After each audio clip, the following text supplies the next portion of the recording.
কবর যত কঠিন, কিয়ামত তার চেয়ে অনেক বেশি কঠিন। কিয়ামত যত কঠিন, জাহান্নাম তার চেয়ে অনেক অনেক অনেক বেশি কঠিন। কি দিয়ে বুঝায় আপনাকে আমি কবর কত কঠিন?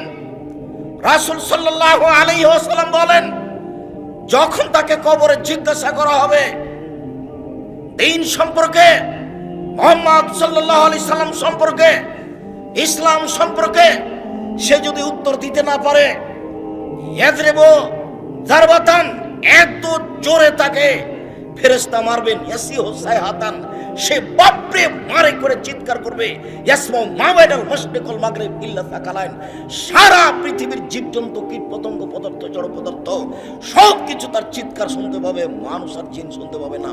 এখান থেকে 50,000 কোটি কিলোমিটার দূরে যে বস্তু আছে সেও শুনতে পাচ্ছে এই কবরের চিৎকার। সে কত জোরে চিৎকার করছে আপনাকে আমি বুঝাতে অক্ষম।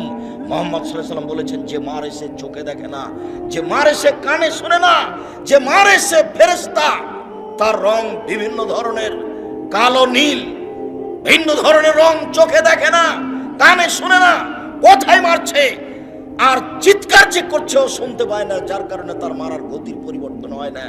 মারে যে সে পুলিশ নয়, মারে যে সে মানুষ নয়, সে খায় না, পেশাব করে না, তার সংসার নাই, তার বিবাহ শাদী নেই, তিনি হচ্ছেন ফেরেশতা। প্রথম বাড়িও যেমন, শেষ বাড়িও তেমন, এইভাবে তাকে মারতে থাকবে বিচারের দিন পর্যন্ত।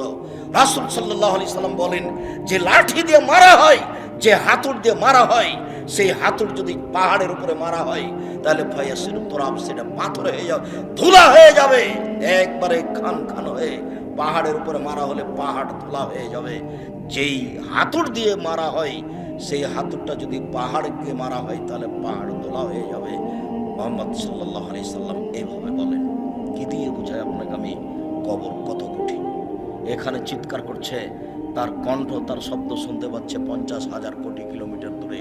যে মানুষ, যে জীবজন্তু আছে, জিন আর মানুষ ব্যতীত যে পদার্থ, জড় পদার্থ আছে, সে শুনতে পাচ্ছে কবরের শাস্তি, শুনতে পাচ্ছে গিলাসটা, কবরের শাস্তি শুনতে পাচ্ছে বক্সটা, কবরের শাস্তি শুনতে পাচ্ছে বাল্বটা, কবরের শাস্তি শুনতে পাচ্ছে এই মাইক, সব কিছু শুনতে পাচ্ছে কবরের চিৎকার। কিন্তু মানুষ এবং জিন শুনতে পায় না। শুনতে পারলে সে বাঁচত না।